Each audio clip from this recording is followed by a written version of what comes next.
Hi అందరికీ నమస్కారము. నేను మీ తెలుగు స్టోరీస్. ముందుగా మన ఛానల్ని సబ్స్క్రైబ్ చేసుకోండి. వీడియో కనుక నచ్చినట్లయితే ఒక లైక్ చేయండి. Story name devil boss part 4. Vikrant అలా తాగుతూ మత్తులో తూలుతూ బాత్రూంలోకి వెళ్ళి షవర్ ఆన్ చేసుకొని బాత్ టబ్బులో ఎంతసేపు నిద్రపోయాడో తెలియకుండా ఉన్నాడు. విక్రాంత్ని గ్లాస్ మందు కూడా త్రాగవద్దని డాక్టర్స్ హెచ్చరించారు. నిన్న విపరీతంగా తాగడం మరియు రాత్రంతా నీటిలో నానిపోవటం వల్ల విక్రాంత్ ఉదయం మేల్కొన్నప్పుడు అతని శరీరం జ్వరంతో మండుతుంది. అతను తన ఆఫీస్కు చేరుకోగానే తన కుర్చీలో కూర్చొని కళ్ళు మూసుకుంటాడు. వెన్నెల క్యాబిన్ తలుపు తట్టి లోపలికి వచ్చింది. విక్రాంత్ కుర్చీలో అలా స్పృహ లేకుండా పడి ఉండటం చూసి వెన్నెలకి కొంచెం వింతగా అనిపించింది. వెన్నెల విక్రాంత్ భుజం పట్టుకొని సార్ ఏమి బాగున్నారా అని అడుగుతుంది. అప్పుడు విక్రాంత్ ఆమె చేతులను తన చేతుల్లోకి తీసుకొని గట్టిగా పట్టుకుంటాడు. ఆమె భయంతోటి కళ్ళు పెద్దగా తెరిచింది. విక్రాంత్ కళ్ళల్లో ఎరుపుని చూసి వెన్నెల త్వరగా తన చేతిని చాచి అతని నుదుటిని తాకింది. సార్ మీకు చాలా జ్వరంగా ఉంది చెప్పింది వెన్నెల. చుట్టూ చూసింది. ఆ సమయంలో విక్రాంత్ వెన్నెలనే చూస్తున్నాడు. అతని ముఖంలో ఎలాంటి భావాలు లేవు. వెన్నెల త్వరగా వెళ్ళి డాక్టర్ సూచించిన అన్ని మందులను ఉన్న విక్రాంత్ మెడికల్ కిట్ తీసుకొని వెన్నెల బయటకు తీసింది. అందులో నుంచి కొన్ని జ్వరానికి సంబంధించిన టాబ్లెట్స్ తీసుకొని వచ్చి విక్రాంత్ వేస్తుంది. తర్వాత నువ్వు ఏదైనా తిన్నావా అని అడుగుతుంది. వెన్నెల విక్రాంత్ ఏమీ మాట్లాడకుండా వెన్నెలనే చూస్తూ ఉండిపోయాడు. తను అలా సైలెంట్గా ఉండటం చూసి వెన్నెలకి భయం వేసి సార్ దయచేసి చెప్పండి మీరు ఏమైనా తిన్నారా అని వెన్నెల కొంచెం గట్టిగా అరుస్తూ అడిగింది. ఆమె ప్రతిదానికి విక్రాంత్ను అడగవలసి వచ్చింది మరియు అప్పుడు ఆమె అతన్ని చూసి చిరాకు పడుతుంది. విక్రాంత్ ఆమె చేతిని వదిలించి నాకు బ్రేక్ అందరూ వెళ్ళిపోండి అని చెబుతాడు. అప్పుడు వెన్నెల నువ్వు ఎప్పుడు మందులు వేసుకున్నావు? ఎక్కువసేపు కడుపు ఖాళీగా ఉంచితే ఎసిడిటీ వస్తుంది. అసలు నువ్వు పొద్దున ఏమైనా తిన్నావా అని మళ్ళీ అడుగుతుంది. విక్రాంత్ మీరు నా గురించి ఆందోళన చెందుతున్నారా అని అడుగుతాడు. అవును సార్ నేను మీ గురించి పట్టించుకుంటున్నాను అని చెబుతుంది.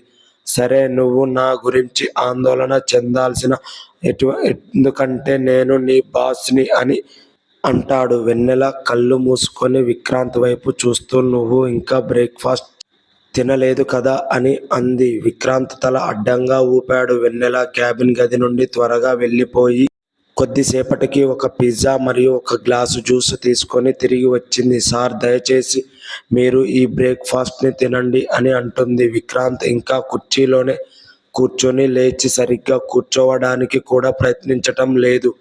అంతలో రాజేష్ ఏదో పని మీద లోపలికి వచ్చి వెన్నెల కలత చెందటం విక్రాంత్ కుర్చీలో స్పృహ లేకుండా కోల్పోయి ఉండటం చూసి విక్రాంత్ వైపు వెళ్ళి తనకి నుదుటిపైన చేయి పెట్టాడు. సార్కి జ్వరం ఉంది అన్నాడు రాజేష్.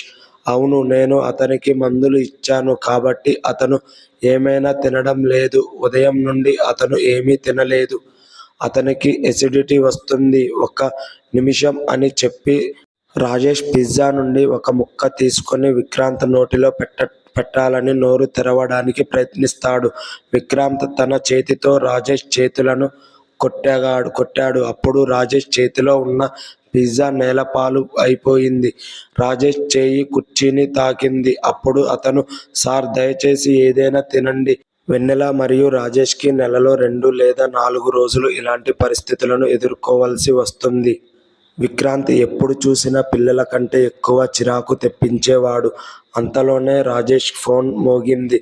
వెన్నెల నువ్వు సార్కి ఏదైనా తినిపించడానికి ప్రయత్నించు. నేను వెళ్ళి కాల్ మాట్లాడి వస్తాను అని చెప్తాడు. వెన్నెల సరే అని చెప్పి ముందుకు కదిలింది. చేతిలో మరో పిజ్జా ముక్కను తీసుకొని తన మరో చేతితో విక్రాంత్ 2 బుగ్గలను నొక్కి అతని నోరు తెరిచి పిజ్జా ముక్కను అతని నోట్లో పెట్టింది. విక్రాంత్ అప్పుడు తింటూ వెన్నెల వైపు సూటిగా చూస్తున్నాడు. ఈ విధంగా వెన్నెల బలవంతంగా 2 పిజ్జా ముక్కలను విక్రాంత్ నోట్లో పెట్టి అతనికి తినిపించింది. పక్కన ఉన్న ఒక టిష్యూ తీసుకొని విక్రాంత్ తన ముఖాన్ని శుభ్రం చేసుకొని జ్యూస్ గ్లాసును పెదవులకు పెట్టుకున్నాడు. విక్రాంత్ దానిని పూర్తి చేస్తాడు. వెన్నెల బయటకు వెళ్తుంది. వెన్నెల బయటకు రాగానే విక్రాంత్ కుర్చీలో సరిగ్గా కూర్చొని నవ్వుతూ, నువ్వు నా పట్టు నుండి అంత తేలిగ్గా తప్పించుకోలేవు. ఎందుకంటే నువ్వు నా తోలుబొమ్మవి. నిన్ను ఎలా ఆడుకోవాలో నాకు తెలుసు. నువ్వు అలసిపోయేలా నేను నిన్ను ఆడుకుంటాను. మరియు అలసిపోయిన తర్వాత నువ్వు నీ ఇష్టానుసారంగా నా దగ్గరకు వచ్చేలా చేసుకుంటాను అని అన్నాడు.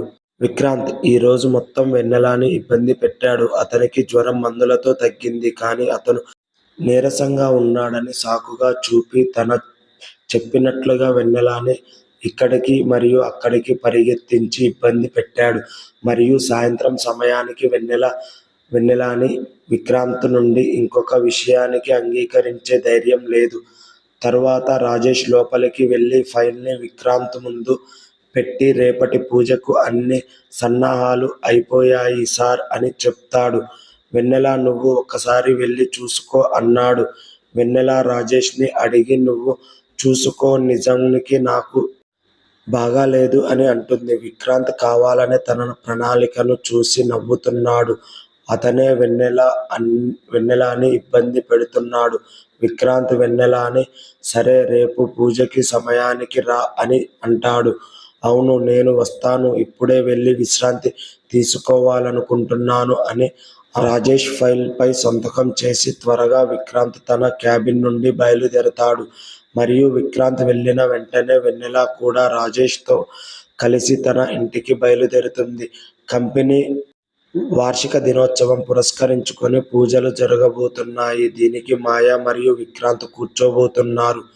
కంపెనీకి సంబంధించిన ఉద్యోగులందరినీ అక్కడికి పిలిచి వారందరూ ఈ పూజలో పాల్గొన్నారు. మాయాకి సంబంధించిన బ్యూటీషియన్ ఉదయం వచ్చి ఆమెను సిద్ధం చేయడం ప్రారంభించింది. మరియు 2 గంటల సిద్ధం అయిన తర్వాత మాయ అద్దంలో తనని తాను చూసుకుంది. ఆమె చాలా అందంగా కనిపించింది. ఆకుపచ్చ చీర, మంచి వర్క్ బ్లౌజ్, పూర్తి దుస్తులు ధరించి మాయా పూజకు హాజరు కావడానికి సిద్ధంగా ఉంది. ఇక్కడ విక్రాంత్ కుటుంబంలోని ప్రతి ఒక్కరూ ఈరోజు కుర్తా పైజమాలు ధరించారు. పండితులు పూజకు కావలసిన అన్ని సన్నాహాలు చేశారు. ఈరోజు ఫంక్షన్ కి చాలా గొప్పగా అలంకరించబడింది. మొత్తం పువ్వులు మరియు లైటింగ్ తో ప్రకాశిస్తుంది. విక్రాంత్ ఈరోజు చాలా భయంకరంగా కనిపిస్తున్నాడు. పసుపు కుర్తా మరియు తెల్ల పైజమా ధరించి అతను వెళ్ళి పంతులు దగ్గర నిల్చున్నాడు. పంతులు విక్రాంత్ కూర్చోమని సైగ చేశాడు. విక్రాంత్ తండ్రి మాయాను విక్రాంత్ పక్కన కూర్చోమని అడుగుతాడు. మరోపక్క ఈరోజు వెన్నెల చీర కట్టుకొని వచ్చింది. ఆమె చాలా సింపుల్ గా వైట్ చీరను ధరించింది. మాయా విక్రాంత్ పక్కన కూర్చుంది. ఈరోజు మాయా తల్లి మరియు తండ్రి కూడా ఈ పూజలో పాల్గొన్నారు. ఉదయం పూజ, సాయంత్రం వారందరికీ విందు ఉంది. పంతులు గారు మంత్రాలతో పూజ ప్రారంభించాడు.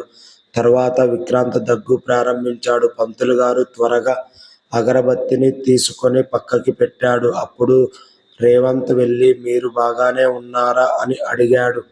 విక్రాంత్ అంతా బాగానే ఉన్నట్లుగా తల ఊపాడు. రేవంత్ వెన్నెలని పిలిచి కొంచెం చూడు, విక్రాంత్ కి కావలసిన ఆహారం మరియు మందులు చూసుకునేది నువ్వే కాబట్టి నీకు మాత్రమే అర్థం చేసుకోగలవు అని అంటాడు. అప్పుడు వెన్నెల వచ్చి విక్రాంత్ చేతిని తాకి అతన్ని నాడీ చెక్ చేస్తుంది. అంతా సాధారణంగానే ఉంది. కానీ విక్రాంత్ ఎందుకు దగ్గుతున్నాడో నాకు అర్థం కాలేదు అని వెన్నెల అనుకుంది. అప్పుడు విక్రాంత్ పండితుడితో గొంతు సవరించుకొని పంతులు గారు మీరు పూజ కొనసాగించండి అన్నాడు. మాయా మరియు విక్రాంత్ పంతులు చెప్పినట్లుగా పసుపు, కుంకుమ, పువ్వులు ఇవన్నీ చెప్పినట్లుగా పాటిస్తున్నారు. వెన్నెల సరే అని వెళ్ళిపోవడానికి లేచింది. కానీ విక్రాంత్ ఆమె చెయ్యి పట్టుకొని తన పక్కనే కూర్చోబెట్టుకుంటున్నాడు. నాకు బాగాలేదు, దయచేసి ఇక్కడ కూర్చో అన్నాడు. వెన్నెల తన చేతిని విడిపించుకోవడానికి తన శాయశక్తులా ప్రయత్నిస్తుంది. కానీ విక్రాంత్ నుండి తనను తాను విడిపించుకోలేకపోయింది.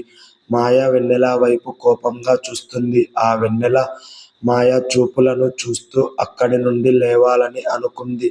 కానీ విక్రాంత్ ఆమె మణికట్టును గట్టిగా పట్టుకున్నాడు. ఇప్పటి వరకు అతను వెన్నెల అని తిరిగి చూడలేదు. అతను తన దృష్టి అంతా పంతుల వైపు మరియు పూజ వైపు కేంద్రీకరించాడు. పూజ సమయంలో విక్రాంత్ మధ్యలో కూర్చొని ఉండగా మాయ అతనికి ఒకవైపు, వెన్నెల మరోవైపు కూర్చొని ఉంది. పూజ పూర్తి అయిన తర్వాత విక్రాంత్ హారతి పళ్ళెంను మాయ వైపు కదిలించి మీరు అందరికి హారతి ఇవ్వండి అని అంటాడు.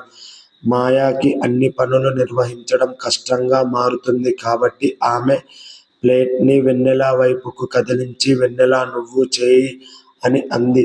అప్పటి వరకు విక్రాంత్ పక్కన కొంచెం వెనుక కూర్చున్న వెన్నెల లేచి ముందుకు వచ్చి మరియు అక్కడే విక్రాంత్ కళ్ళు వెన్నెల వైపు పడ్డాయి. ఆమె బంగారు అంచు ఉన్న ఆఫ్ వైట్ చీర ధరించి మరియు ఆమె ఆభరణాలు బంగారంతో చేయబడ్డాయి. తను ఎప్పుడు చూసిన ఫార్మల్ డ్రెస్ వేసుకొని మేకప్ లేకుండా ఉండే వెన్నెల ఈరోజు మేకప్ వేసుకోవడమే కాకుండా చీర ఆమె ఫిగర్ కు చాలా బాగుంది. ఆమె హారతి ప్లేట్ తో ముందుకు కదలడం ప్రారంభించగానే విక్రాంత్ ఆమెను హారతి తీసుకునే సాకుతో కొన్ని సెకండ్ల పాటు ఆమె వైపు చూస్తూ ఉండిపోయాడు. వెన్నెల అతని కళ్ళను బాగా గమనించింది. చుట్టూ చూసింది.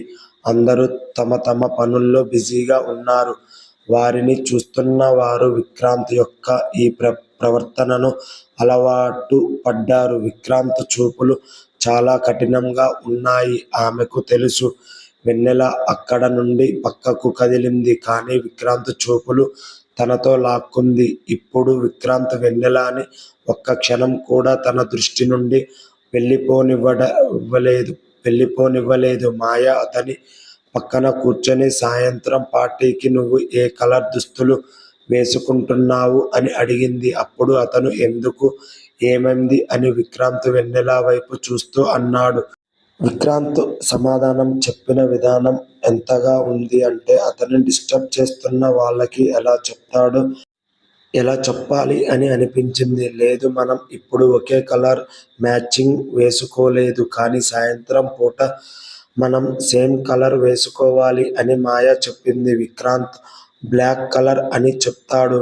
మాయ సంతోషంగా విక్రాంత్ చేతులను పట్టుకుంటుంది. విక్రాంత్ వెన్నెలనే చూస్తున్నాడు మరియు మాయ పట్టుకున్న చేతిని పట్టుకోలేదు. అతని కళ్ళు ఇంకా హారతి పళ్ళెం పట్టుకొని అందరిని వైపు కదులుతున్న వెన్నెల వైపు ఉన్నాయి. విక్రాంత్ చూపులను అనుసరిస్తూ మాయ అతను వెన్నెలని అలా చూస్తుండటం చూసి ఆమెకు విక్రాంత్ పై, వెన్నెలపై కోపం వచ్చింది. ఆమె విక్రాంత్ను ఏమీ చేయలేక పోయింది. కానీ వెన్నెల ఒక ఉద్యోగి మరియు ఉద్యోగికి గుణపాఠం నేర్పడం సులభం.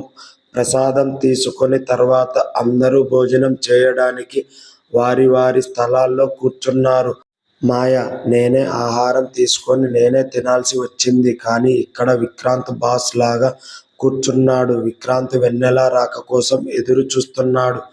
రాజేష్ వెళ్ళి అతనికి ఆహారం తీసుకురావాలని అడిగాడు. కానీ విక్రాంత్ నిరాకరించాడు. విక్రాంత్ కోసం ఎదురు చూస్తున్నప్పుడు మాయ కూడా చెప్పింది. వెన్నెల మీద ఇంకా దృష్టి నిలిపి ఉన్న వ్యక్తి విక్రాంత్. అతనికి వెళ్ళి వెన్నెలని ఎత్తుకొని మీతో ఇంటికి వెళ్ళు అని కోపంగా అంది. విక్రాంత్ కళ్ళు ఇంకా వెన్నెల మీదే ఉన్నాయి. వెన్నెల అక్కడికి వచ్చిన అందరికీ ప్రసాదాలు తీసుకెళ్ళమని అడుగుతుంది. వచ్చిన వాళ్ళు అందరూ భోజనం చేసి వెళ్ళిపోవడం మొదలు పెట్టారు. వెన్నెల ప్రసాదం పెడుతూ వారందరి వైపు కదులుతూనే ఉంది. విక్రాంత్ తన కుర్చీలో హాయిగా కూర్చున్నాడు. రేవంత్ వెన్నెల దగ్గరకు వచ్చి, వెన్నెల నువ్వు అన్నీ చూసుకుంటున్నావు.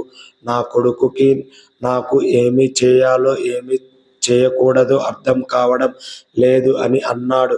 పర్వాలేదు, మీరు నా బాస్ అని నేను ఎప్పుడూ అనుకోలేదు.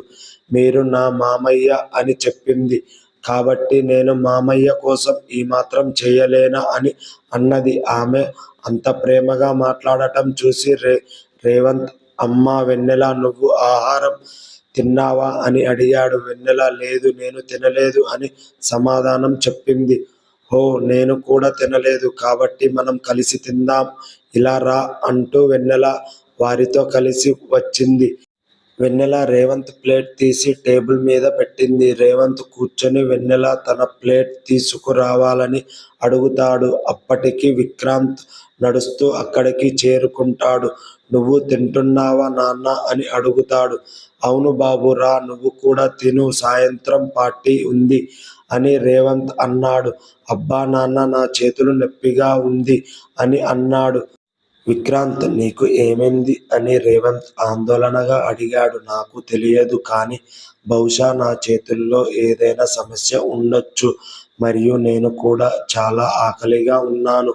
వెన్నెల, నాకు ఆహారం పెడతావా అని అడుగుతాడు. అప్పుడు వెన్నెల సార్ అని అంటూ చుట్టూ చూస్తుంది. చాలామంది అతిథులు వెళ్ళిపోయారు, కానీ అక్కడ ఇంకా చాలామంది ఉన్నారు. వెన్నెల అతనికి ఎప్పుడూ ఆహారం పెట్టలేదు అని కాదు. విక్రాంత్కు ఆరోగ్య సమస్యల వల్ల చాలాసార్లు ఆమె అతనికి తినిపించింది. కానీ ఇప్పుడు మూసివేసిన గదిలో ఎవరికైనా ఆహారం పెట్టడం, ఇలా అందరి ముందు నా చేతులతో ఎవరికైనా ఆహారం పెట్టడానికి మధ్య తేడా ఉంది అంటూ అప్పుడు వెన్నెల కళ్ళు మాయ అనే అందమైన అమ్మాయి మీద పడ్డాయి. మాయా మేడం ఇక్కడే ఉందిగా అని వెన్నెల మాయను పిలిచింది. మాయ వెన్నెల ముందుకు పరిగెత్తుతూ వచ్చింది. ఏంటి అని అడుగుతుంది. వెన్నెల, విక్రాంత్ సార్ చేయికి ఏదో సమస్య ఉంది, మీరు అతనికి ఆహారం తినిపిస్తారా అని అడుగుతుంది. మాయ ఎంతో సంతోషంగా నేను తినిపిస్తాను అని చెబుతుంది. వెన్నెల తన ప్లేటుని అతని వైపు చూపించి, ఇది తీసుకో, సార్కి తినిపించు అని అంది. వెన్నెల విక్రాంత్ వైపు చూసి ఒక్క చిన్న నవ్వి వెళ్ళిపోయింది. వెన్నెల విక్రాంత్ను వదిలించుకున్నాను అని అనుకుంటుంది. ఇప్పుడు మాయ అతనికి ఆహారం పెడుతుంది. అతను విక్రాంత్ అని ఆమె మర్చిపోయింది. తన ప్లాన్లో ఒకటి విఫలమైతే తప్పించుకోవడానికి అతను మరో ప్లాన్ సిద్ధంగా ఉంచుకున్నాడు. విక్రాంత్ మాయ చేతిలోంచి కొరికిన ఒక ముక్కను కొరుక్కిన కనీసం 10 నిమిషాలు నమిలాడు. మాయాకు అక్కడ కూర్చోవడం బోర్ కొట్టింది. అతను నోటిలో క్యారెట్ని దాదాపు 15 నిమిషాలు ఉంచుకున్నాడు. ప్లేట్లో ఉన్న అన్నీ చూసి మాయ, నువ్వు నిజంగా ఇన్ని కూరగాయలు తింటావా అని అడిగింది. అవును, నా జీర్ణ వ్యవస్థ బాగాలేదు కాబట్టి నేను ఇవే తినాలి, నువ్వు నాకు తినిపించు అన్నాడు. విక్రాంత్ మాయ అలసిపోయింది. తను ఇంతవరకు ఏ పని చేయడం కంటే తన కింద ఉన్న వాళ్ళ చేత పని చేయించుకోవడమే ఆమెకు ఇష్టం. అంతలో ఇప్పుడు నీ చెయ్యి బాగుందా అని మాయ విక్రాంత్ని అడిగింది. ఆ మాటలు విన్న విక్రాంత్, మీకు పని ఉంటే మీరు వెళ్ళిపోవచ్చు, పర్వాలేదు అని అన్నాడు. మాయ ఖచ్చితంగా తెలియదు, కానీ నేను వెళ్ళాలని అంది. అవును వెళ్ళు అనే విక్రాంత్ నవ్వుతూ అన్నాడు. తర్వాత వెన్నెల కనిపించింది. విక్రాంత్ ముఖంలో మళ్ళీ తన ఎర పట్టుకున్నట్లుగా ఒక క్రూరమైన చిరునవ్వు అతని ముఖంలో కనిపించింది. తను ఆమెను పిలిచాడు. అతని గొంతు వెన్నెల చెవులకు తాకింది. ఆమె తిరిగి విక్రాంత్ వైపు చూసింది. విక్రాంత్ తన కళ్ళతో తన ప్లేటు వైపు చూపించాడు. వెన్నెల విక్రాంత్ను పూర్తిగా పట్టించుకోలేదు మరియు తన కోసం ఒక ప్లేట్ సిద్ధం చేసుకొని తర్వాత ఆమె వెళ్ళి మరో టేబుల్ వద్ద కూర్చుంది. ఆమె విక్రాంత్ని కూడా చూడలేని విధంగా కూర్చుంది ఉంది. అతను క్యారెట్ ముక్కలను ఆ కూరగాయల మీద పెట్టాడు. ఆ క్యారెట్ దానితో పెట్టడానికి అతను నోరు తెరిచి చూడగానే ఎవరో అతని చేతిని పట్టుకొని నోట్లో పెట్టారు. అది కూడా ఆ సమయంలో అతని వేళ్ళు అతని నోట్లో ఉండే విధంగా ఉన్నాయి. వెన్నెల త్వరగా తన చేతిని దూరంగా లాగుతుంది. చాలా రుచిగా ఉంది, ఈ సమయంలో ఇంత రుచిగా ఉంటుందని నాకు తెలియదు అని అతను నవ్వుతూ అన్నాడు. ఆ సమయంలో వెన్నెల కూర్చున్న తీరు చూస్తే విక్రాంత్ లేవకుండా ఆమె అక్కడ నుండి లేవలేకపోయింది. ఆమె విక్రాంత్ మరియు గోడ మధ్య ఇరుక్కుపోయింది. నాకు ఆకలిగా ఉంది, నాకు తినిపించు అని విక్రాంత్ వెన్నెలని ఆదేశించాడు. సార్, మాయా మేడం మీకు ఆహారం పెడుతుంది కదా అని ఆమె చెబుతుంది. అప్పుడు అతను నువ్వు నాకు తెప్పించు అన్నాడు. విక్రాంత్ మళ్ళీ సార్ దయచేసి మనం ఇప్పుడు బహిరంగంగా ఉన్నాము, ఎటువంటి సమస్యలు సృష్టించవద్దు అని వెన్నెల అంది.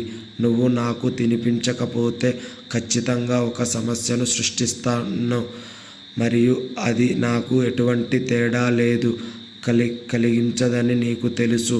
విక్రాంత్ ఆమె చేతిని పట్టుకొని మళ్ళీ ప్లేట్లో పెట్టి, ఇప్పుడు నాకు తినిపించు, లేకపోతే నీ నోట్లో నుండి నా నోట్లోకి ఆహారం తీసుకుంటాను అన్నాడు. నేను ఆహారం లాక్కునే వరకు మరియు లేకపోతే నేను ఈ ఆహారాన్ని నా నోటిలో తీసుకొని మీ నోటిలో పెడతాను. నేను ఖచ్చితంగా ఇలా చేయగలను. విక్రాంత్ మాటలు విన్న వెంటనే వెన్నెల వణికిపోయింది. విక్రాంత్కు జరిగిన ఒక సంఘటన అతనికి జ్ఞాపకంలోకి వచ్చింది. అతను చేతులతో వెంటనే ప్లేట్లో చేరుకున్నాయి. అప్పుడు విక్రాంత్ పూర్తిగా మామూలుగా తింటున్నాడు. అతను ఇంకా నమలటానికి ఎక్కువ సమయం తీసుకోలేదు. అతని జీర్ణ వ్యవస్థ కూడా దెబ్బతినలేదు. అతను వెన్నెల ప్లేట్లో నుండి ప్రతి ముక్కను తినడం ముగించాడు. విక్రాంత్కి నిజంగా చేతుల సమస్య ఉందా? వెన్నెలతో ఆడుకోవటానికి అలా చేస్తున్నాడా? వెన్నెల అందరి ముందు అతనికి తినిపిస్తుందా? ఇవన్నీ నెక్స్ట్ ఎపిసోడ్లో తెలుసుకుందాం. వీడియో కనుక నచ్చినట్లయితే ఒక లైక్ కొట్టండి. కొత్త వాళ్ళు ఎవరైనా చూస్తుంటే మన ఛానల్ని సబ్స్క్రైబ్ చేసుకోండి. Thanks for watching.